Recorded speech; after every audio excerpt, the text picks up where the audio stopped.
really hope you enjoyed this video. Subscribe, like, and click the bell to be notified of more fantastic music content just like this. Welcome to the Need to Know Music Show with me, Ronan McManus, here on Switchbox TV. And today I'm joined by an alternative pop singer-songwriter from Brooklyn, New York, who has released 3 full-length albums and a huge number of EPs and singles, all since 2014.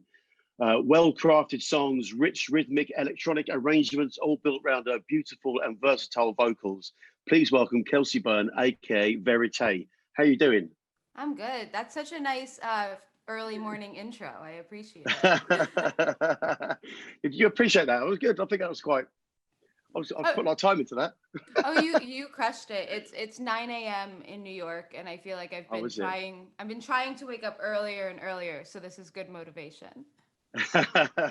It's not easy for us musicians to find that AM time. No, apart from before we go to bed. Especially with the time change, I'm trying to get up at 7 a.m. That's my ultimate goal. Excellent. Well, we're edging you towards it. I'm glad to be of service for you. Exactly. So how are you getting on? It's a very, I mean, as we speak, it's the day after the election over there. We don't want to concentrate too much on that because this will be going out in a couple of weeks' time. So hopefully everything will be kind of sorted. But just to give everyone a bit of context of your mood may be a little bit fatigued, I'm expecting. But this year in general, how have you been coping with the kind of the lockdown stuff and the kind of the ruining of plans and the possible making of new plans? How's your year been so far? I feel like my year has been surprisingly busy, given that all of my plans were canceled. And so from my perspective, I really, like in March, I was on tour. Halfway through that tour, we were canceled when they shut down the West Coast. And I knew it was going to get canceled, at least at some point. I felt it in my gut. I don't know, logically, you just watch the news and it was the natural process of a pandemic.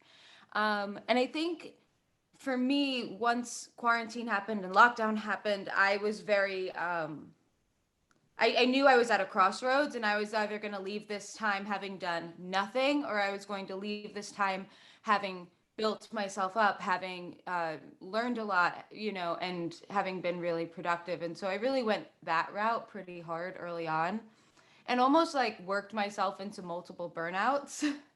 And so now that we're this far into it, I'm trying to strike a balance between, working and trying to take weekends off and going outside. But it's been a really productive year for me. And I'm oddly grateful for this time to learn. I've been doing a lot more production and getting better at that. I moved, so I have a new apartment. So it's all of this change. Everything kind of fell out from under me, but now I feel very grounded and solid. Yeah, I feel like we've all kind of we've had to come to terms with things. And it seems like your music's got that electronic element to it anyway. So I think a lot of the sort of traditional sort of guitar guys now have learned technology in this time. You already had a grounding in it yourself, and as far as live streams, writing with people, working with people remotely, was that something you already had in place, or did you have to learn more about that kind of thing? I think it was something that I wasn't doing so actively at the time that everything shut down, but that's kind of how I started writing. When I started writing and doing production for this project, it was all remote, but not because of any sort of quarantine, but because I was working so much. And so I didn't have time to go to the studio. And so all of the writing was done via email in these pockets of time where I was home. And so I think for me, it's kind of nice to go back to that process. And at the beginning of this year anyway, I really was looking to be way more autonomous in my own creative process, just because it's quicker. And then you don't have to wait for people. So much of creating with people is scheduling and management bullshit. And so this way it's I've written and produced full songs alone. you know, in Really? quarantine, yeah. So I'm like at 3 this year, which is for me as a new producer, great. Um, and then finding I have a collaborator that I work with who takes those productions and elevates them and works with me and has taught me so much. His name's Aaron Forbes.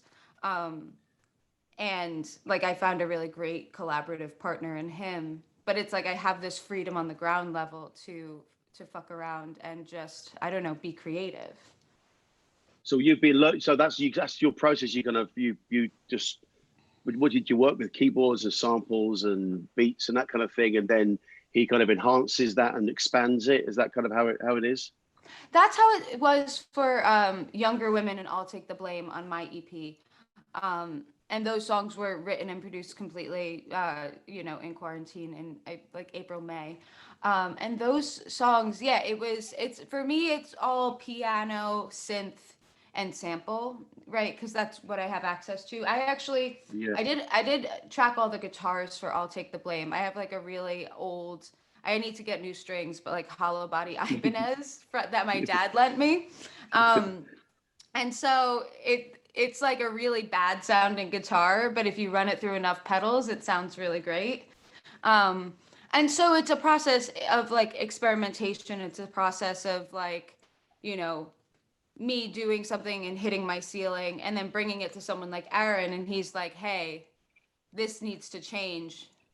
And then me being like, "Change it. Like do what you Cool. think like That was my next question. It was like, how, um, that's a process you kind of, suppose you have to kind of learn to be less precious with the things you created. You kind of have to let somebody mold it a bit further. And that's quite exciting, I think, to have that someone that can take the work and move it on.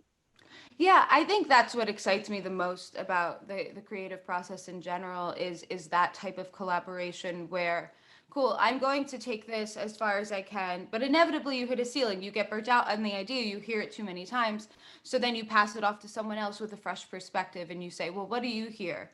Um, and I think him and I have really like I feel like we're on a streak right now with that process, and then we'll probably wind up writing and developing things from the ground level. But it's like I really appreciate having found that type of partner in quarantine because he's in LA. And so it's that type of back and forth, and then it's random sessions with people. Like then it gets messy because you want to still be in the mix and you want to collaborate and you want to stretch yourself. Yeah, I think that's it's good to have that validation of someone as well, to sort of just bounce the ideas off to say, look, this it's good to have that kind of backup that you're on the right track, because it's hard to know yourself. You're creating things yourself. It's hard to judge your own work. So it's nice to have someone there doing that. I mean, do you have a team of people outside of that that kind of help you to mold the tracks and sort of choose where it goes and how it, or is it very much coming from you, controlled by you? It's all controlled by me. I think I'm trying to begin to really I always say this, my manager will laugh. Like I'm always almost trying to start to relinquish control and do less and all of this. But I think it's hard, especially like right, I'm independent, so there's no A&R. So it all has to come from me. Right. And Yeah. I think that when I've been really lucky to have a lot of long-term creative partners that have existed in different chapters of my project. But when you have a project or you have a business, no one cares about my business more than me, right? And so it's this idea of like people do come and go out of that, and I need to be the consistent like creative driving force of everything. And so I think in that sense, it's like I'm grateful when I have a partner in who I can really bounce ideas off, who can help me shape. But I don't want to be so reliant on that person when they have another project come up and they're not available for 2 months. Um, and so I Yeah. think it's a balance of like dependence and autonomy.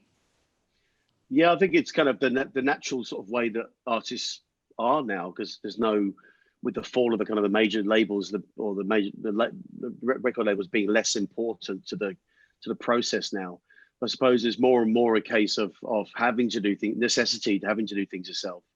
then maybe you naturally fall into just this is the way it's working, and it does seem to be working. I mean, you've had so much great feedback and reviews of your music, and there's been plenty of work coming out, and there's a real sound to it. It's really, you really sort of. Did you find that it took you a while to find that sound? It seems to be kind of present from the off. I mean, from that very first single, there seems to be a definite sound coming out of that. Did you find that when you released that first EP, it got well received, didn't it? Did you feel like you kind of knew what you were doing from there, or do you feel like you needed to grow still? I had no idea what I was doing. Like zero. It's funny because I think where I've become very confident as an artist is in my perspective as like a writer and like a vocalist in terms of like delivery, right? Like I believe that I have a distinct sound, a distinct perspective that is unique to me, right? Which I think is the stamp that all brilliant artists that I admire have. It's I love all different kinds of music, but the artists that I love are unique, like they're themselves in a way. And so for me, I think that is probably what you mean by like had it from the jump, but everything else in terms of like sonics, sound, the world I'm Yeah. creating, like to me it feels so messy. And I look back on that earlier work and I'm kind of like, oh, this sounds like shit. Right? But that being said, it's like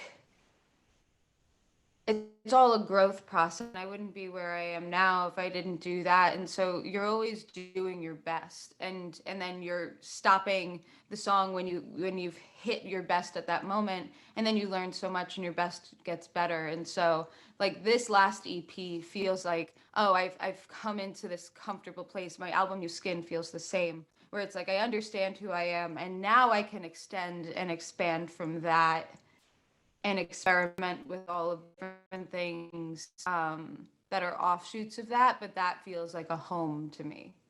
Chapter and everything before was leading up to Mm-hmm. that. What struck me across all of your music from the very start to now is it's pop, but it's not shiny happy pop. There's darker themes and cutting lyrics and I love that. Do you know what I mean that mixed things where there's kind of a, but then there's the music kind of reflects that too, and I just love the whole feel of it. It's got that real kind of, it's got a real bite to it. I mean, really has. But that seems to be have been there from quite early on, and I feel like you've maybe it's been enhanced now. I mean, some of the latest. I mean, looking at was a song you mentioned earlier on, Younger Women. I mean, that is really. I mean, that's not a shiny happy pop song, is it? No, it's like that song is my baby, right? That's my first. That's like quarantine hit my life. It exploded. It was just, and I got leveled. And I don't tend to get leveled. I have a tendency, and I did work through it. Like actually, like a lot of work through it, but Younger Women, I just sat down and I was like, cool, we're in quarantine. I know this isn't going to end, right? Especially in the US, you look at the ineptitude of our government, like, it's going to be a long haul of this Yeah. quarantine. And I was like, great, I'm going to write and produce myself, right? No stopping, no nothing. And I kind of sat that first 2 weeks of quarantine and I wrote and produced the core of that song. And I like vomited it onto the page and I was just like, great, here we go. Just all of the emotions, zero filter, and like, who cares? Like, let's release it. Let's go. It sounds like it was a cathartic process to get that kind of get that out there. I mean, I mean, you can hear it in the lyrics. It is like, as you say, it's no filter. It's straight. Yeah. It's It's all killer. But it was really cathartic, and it was cathartic in multiple ways. It was cathartic in the sense of obviously like I had a lot of emotions and they are in that song, but I think also in the process of confidence in my own abilities, right? Because I think as an artist, and as a producer, in the music industry, as a female artist, you're always kind of like put in the room on the couch in the back, right? As a songwriter or an artist. And, for my record, New Skin, I co produced that record. And I was, but I had a long term creative partner where we had that. But when you do these random sessions, you're kind of cast in this role. And for me, I think it's just limited me. And so this situation where there was no one else chiming in and it was mine to, create or ruin, essentially. Um, and so I don't think I ruined it. I think it's like one of my best things to be out in the world. Yeah, well, it's probably the stuff that's the most you. I mean, it's got to be great, for that alone, So, but I mean, so you've got more plans to do more of that stuff, and and really become completely independent. I mean, it must be really empowering. Yeah,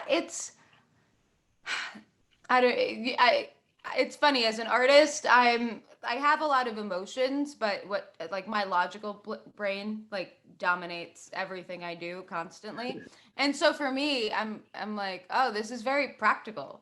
It's very practical at a time where I can't go collaborate in the room with people, for me to write on my own, for me to get as like competent as possible as a producer. It's economically logical. It is productively logical. And so for me, I'm so excited by that. And even then, like I did all the graphic design for this last EP. So I'm trying to get hobbies, but all of my hobbies are like work related to the project. you know so it's but it's I keep joking, after this I'm going to be able to start a media company. I'm starting a podcast, like all of this stuff that I had no idea about. This is kind of the thing, isn't it? Like before, when artists got signed to a label, there were people for all these jobs. So you've got to wear multiple hats as an artist these days, and there's definitely no harm in getting to grips with visual arts, and as you say, podcasts and other ways of expanding and expressing yourself. And I don't think there's anything wrong with that. I think it's all good. It's all good, and it's good to have these things. And no better time than a time when we can't be out on the road, we can't go out and do the gigs. So let's find other ways of connecting. Yeah. And you've obviously got things to say visually as much as you have vocally. So I was actually really interested to see that you had a kind of alternative rock background in Hmm. your influences, and it made a lot of sense then hearing that, because I was a grunge kid back in the 90s. It was Nirvana and Pearl Jam and all that stuff Oh for yeah. me. In fact, I wear my Eddie Vedder t-shirt right now. But but I was interested about your musical beginnings, because I always like to try to get to the sort of the early influences, and because all these ingredients go into making you what you are from childhood. I mean, what was the childhood like as far as was it a musical upbringing? What music were you starting to listen to? And what age did you kind of were you turned on to music? I was lucky. So my dad always he played guitar. He was always playing music. Like we always had a little music room in all these different houses. I moved a lot. I say like all these different houses, not like multiple houses. We moved around a lot. Um, and so there was always a place to go play. And I started performing when I was young. At first, like I would play piano and my dad would play guitar. And when I was 12, 13, I started playing guitar. And I was always oddly like driven and ambitious. Like I was in the guitar club and I was in a three-piece all-female, I don't know, pop, punk, grunge. We were terrible. But we were covering everything from like Green Day, Nirvana, The Breeders, the Donnas, who I still love, and but also some Led Zeppelin and Jethro Tull, some like weird, like off kind of kilter stuff as well. But I think for me, I'm really lucky that I was able to perform from such a young age. And again, even though I wasn't good, it was such a learning process of if I'm not good, at least I know how to stand up here and be uncomfortable. So I got really good at that core aspect of being a musician, of standing up there and just looking at the crowd, being like, "What am I doing?" Um, but I grew up listening to alternative radio. Essentially, I feel like it was listening to the few CDs my parents had, which was Live and Bush, like like kind of those Yeah, '90s, like Stone Temple Pilots, um, yeah, and and then finding my own music, which wound up being Fiona Apple and Nelly Furtado, and No Doubt. Tragic Kingdom was my favorite record and like the first record I bought. So yeah, it's a mix of influence. yeah. It's real strong female singers as well. I mean, strong Oh female. yeah. That was a, so. How did you sort of? And then that was the kind of transition through the kind of the pop, that sort of pop. Well, I suppose that no doubt we were using elements of a lot of those bands using elements of electronic music within their music. There was how you sort of transitioned into doing the kind of the pop thing? When did that, or the electronic thing? Where did that come in? I think, gosh, it's so funny when I look back at this because I like to consider myself a smart person, but I think that so much of what I knew about the world in general and especially music and the music industry and what was possible, it was so limited, and I feel like I just had my ears turned off for so long. And so the idea that I could sit down and mess with the electronic aspects of music just didn't occur to me for a really, really long time. I was always in bands. It was always, we need to play everything live, right? It's that sort of I guess dedication to live music and all of that. And when I moved to the city after college, I just started going back and forth on production with someone, and it was more electronic and it felt good. And I was like, great, we can go in this direction. And that's kind of that first EP. So it's Heartbeat and it's Strange Enough. So it's not so Yeah, far from where I was, but it introduced all of these elements. And I think slowly but surely I've gone more electronic, and then I've pulled it back, and New Skin and New Limbs are a little bit, New Skin was definitely more into the more. the first EP was remixed. Yeah. Only 2 months after what was that like? Sort of getting sort of fully immersing yourself in that kind of electronic thing, doing remixes. What was that like? Was that like that seemed to be an intention from the start that this was going to be a multi there was going to be strings to the Yeah, I bow. think that when I look at music, it can live in so many different worlds, right? So the initial world that comes out about writing and production is if you strip away all of that production, take the acapella and add a different color, right? You're in a different room.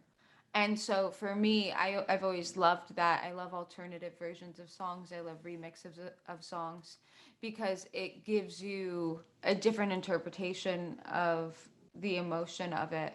My favorite is, and this isn't like a proper remix, but I have a song called Think of Me that was on my last record, New Skin, and I did an acoustic version of it.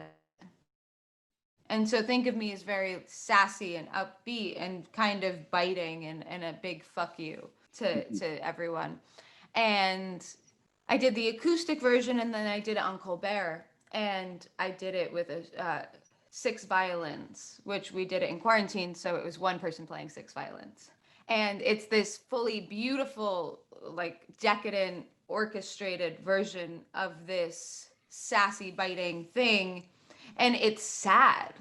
It makes the song so sad and longing, and you just get a different perspective. It's like the other side of the coin. Where there's anger, there's probably sadness. And so I love that type of dichotomy. And I think in terms of remixes, I love giving people freedom. If you want to remix my song, remix it. I don't want to chime in unless, it sounds bad. Which it usually doesn't. Yeah. In 2017, you did like 10 releases in the one year. I mean, it was like really. I mean, it was just they just you got into singles, a lot of singles and EPs, and just getting music out there. And what was the sort of was that? Do you remember that year in particular as a kind of any sort of that you wanted to do something different, or did those things just all just happen Well, naturally? it definitely happened naturally. It definitely happened because I am the Energizer Bunny and I do not stop. But I think this is, if you look, I did all of that in 2017, and then I believe my record came out. Somewhere, but I forget when somewhere in between came out, but it came out maybe 2017 or early 2018. I'm bad with dates, but and then there's a big gap. So I think what happened in 2017, it's like from 2014 to 2017, I was going nonstop. Um, and it was great, and I was productive, and I released a lot of music, and I was touring a lot. And essentially depleted my whole arsenal of songs because I released them all, and I was kind of left with this gap. And I was like, oh, I have nothing. I don't have the next project yet. Which up until that point, when I had released the project, I already had the next project ready. Right. And so I think it's like a blessing and a curse having had such a prolific year of releasing music. And then it was terrifying on the other side of it because it was like, great, I've jumped off the cliff and there's zero creative safety net. And I was tired. Like I was so burnt out and unfocused. And I think it took me a long time to recover from that. Well, I think it's. I mean, now that sort of in the age where we're releasing singles all the time, and there's constant release of music, the way the bands used to do it, used to release an album every like 5 years, so you'd have plenty of time to reload and Mm-hmm. to get inspired for the next thing. I mean, to say think you only took less than a year out or something, it's in the old business terms, it's nothing. You'd never think of releasing an album a year. And now, because we're so used to people releasing music on such a constant basis, that it seems odd to take some time out. There's nothing wrong with that. I mean, you did you did the bunker studio sessions, the orchestral version. So it was time well spent to come back with something like completely different. And what was that like? How did that come about? And what was that the thinking? Was that in your kind of the off season? You thought I'm gonna come back with something different, creatively something different. Yeah, 3,000%. I think I did a show with Little Cruda, and Christine Cruda, who is the composer for that group of all female strings in New York. I had done a show with her where we did orchestrated versions of the record, and it was so much fun and it was so great. And essentially, what happened was I was in this gap and we had this empty fall before we were going to start releasing singles from the record that wasn't done. And there was this sense of we need to do something, right? Because I'm at the stage of my career where a big empty gap is not good for me. And so I had Christine come in, put together a small ensemble, and we recorded it. And I'm so happy with how that came out. And I'm so happy it exists. And I'm so happy the audio exists on its own, but we also have the videos. And I think that release is really special to me. And then Christine actually, that arrangement of Think of Me for Colbert, she also did that. And so she's a great collaborator as well. Did you find you sang the songs differently? Yeah, I mean, again, it's a completely different world, completely different emotional tension, a completely different experience. And so you sing them differently. You also sing them differently because I had toured that record so much. So Right, yeah. there's a sense of, I always wish I could tour a record before I put it out. And then retrack all of the vocals because you get so many better ideas of how I can sing this or how this vocal transition will go or different runs. But you can't plan that. No, we should maybe do the pre-tour version and the post-tour version where it's really Yeah, different. exactly. That would be a more sort of just update, like people update a book, in similar sort of way. But it's, I think, string arrangements just make everything sound so epic, don't they? It just adds a new dimension to songs, completely. I mean, that's just always great to hear different versions like Yeah, that. I love that too. me too. I want more. So on the New Limbs, this is New Limbs Volume One. Mhm. So I'm assuming the numbers go up with volumes. Who Maybe. knows yet? Who knows yet? All Like right, I okay. that I have no idea. It's one of those things where it could be this cliffhanger of volume 1 and then I just release something completely different and unrelated. It could be a volume 2. I view New Limbs as a living project in a way. I personally didn't want it to be an EP. But the music industry demands a solid release, right? And so I kind of packaged up these singles. But I think my goal for this really was to experiment and expand and consistently release music and not be tied to a particular world or be concerned with cohesion. I just want to write a song, create a world that is appropriate for that song, and then share it with people. Especially now, right now everyone's attention span is zero. Um, Mhm.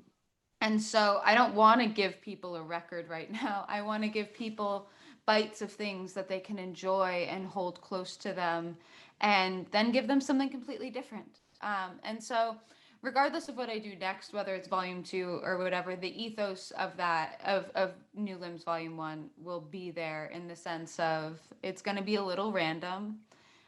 Each song is going to be its own world and its own mood. Maybe it'll wind up being super cohesive. I don't know. I just don't want to have to think about that on the front end.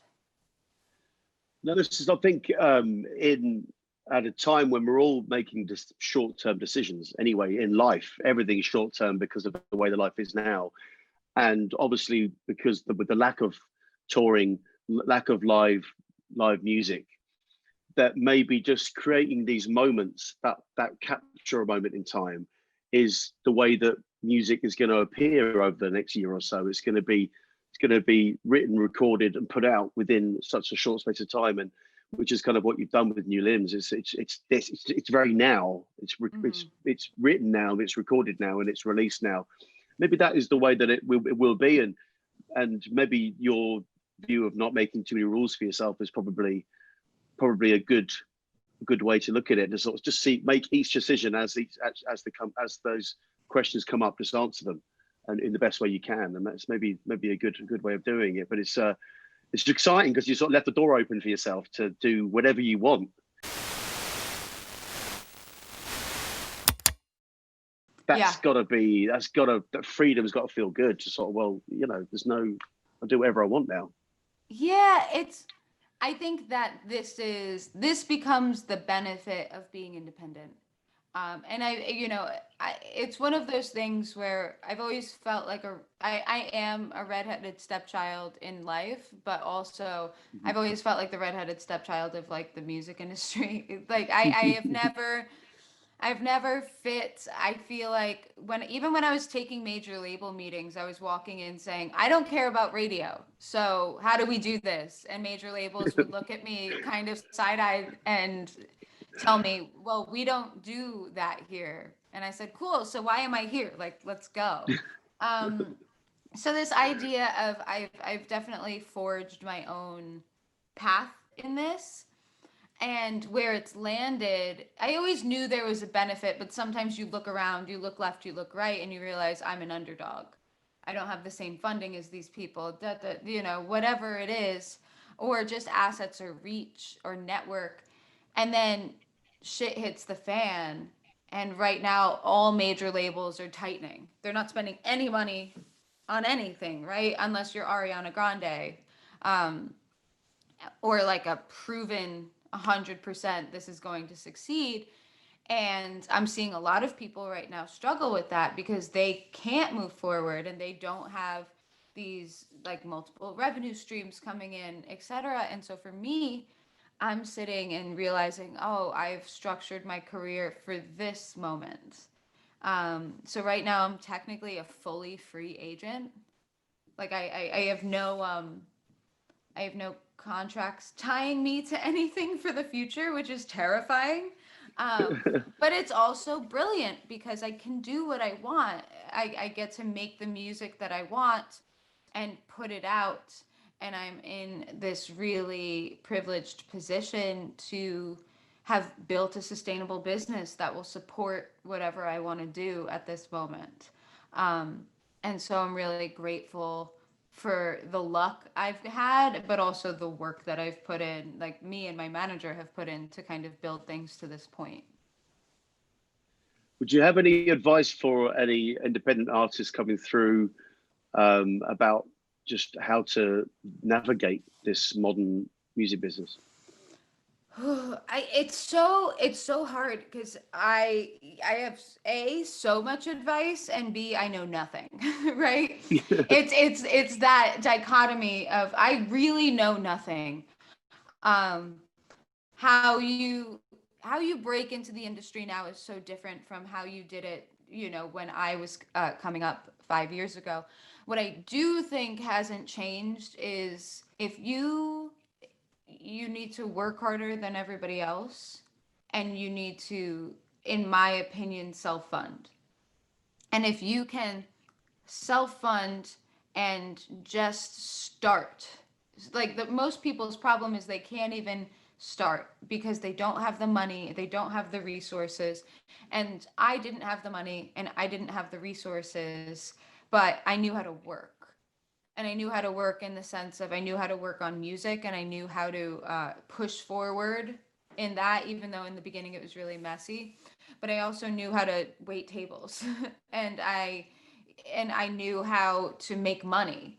Um, and I think I'm really lucky that that was ingrained. I was born to work, literally. Like everyone in my family, we're all just constantly. It's impressive, but also just like definitely not healthy. Um,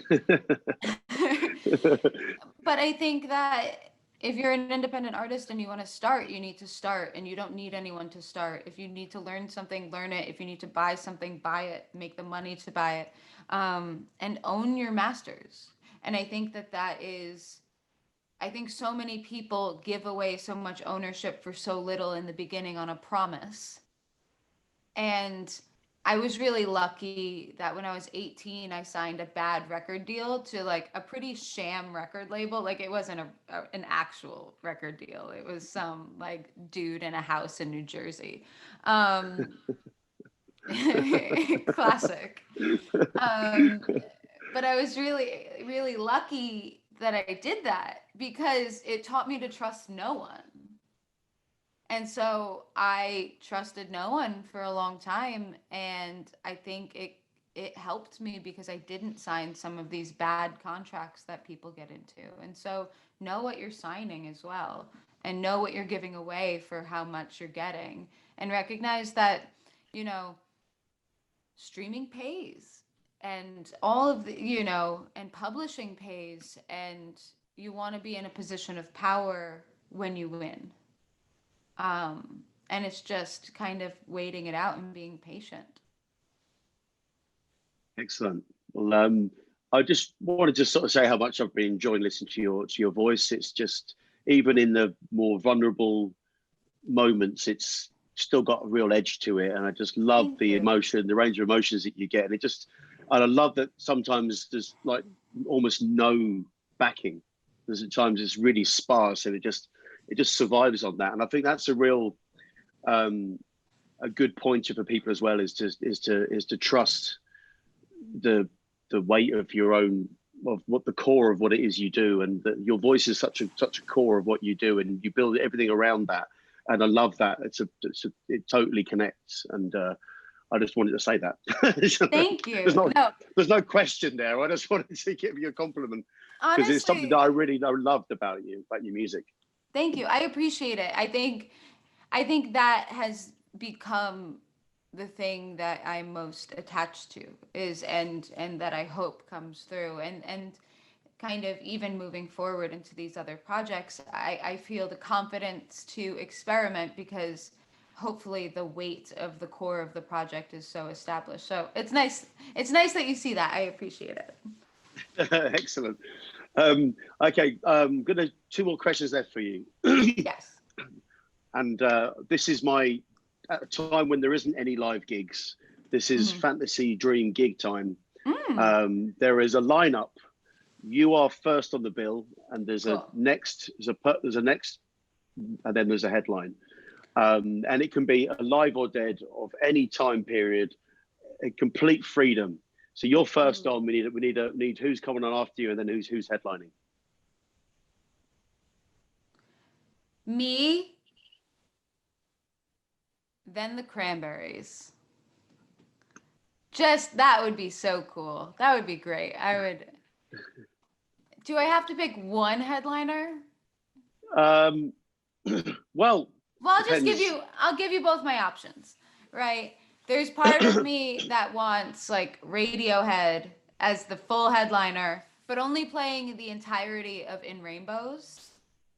That would be my preference. Or no doubt, but the entirety of Tragic Kingdom. Okay, I'll give you that, because they're only doing an album each. Yes, exactly. It's just like only performing my favorite records. You can come to my gig, but you play what I tell you to play. Exactly. I'm beginning to see how the Verité world works now. Yeah, exactly. And long may it continue. The next question is a recommendation. Always ask for a recommendation of an artist that people need to know. This can be somebody that is coming up that you want to let people know that is there, or it could be somebody that's been such a big influence and that people may not have heard of. So many. This quarantine, I've discovered a few artists. I feel like there's a girl, Tora. I feel like she's from the UK. And I think she's brilliant. She released an EP, and there's one song in particular on that EP that has been on my running playlist, which is the only time I listen to new music recently. And I really love her. And then there's another artist, Dua Saleh. She's Tora, Tora, is it? Yeah. That's my wife's maiden name. Maybe she's related. Maybe. But I think it's her first name. And then there's another girl, Dua Saleh. I think that's how you pronounce it. I'm not sure. And she released an EP, and it's wild. And I've been obsessed with it.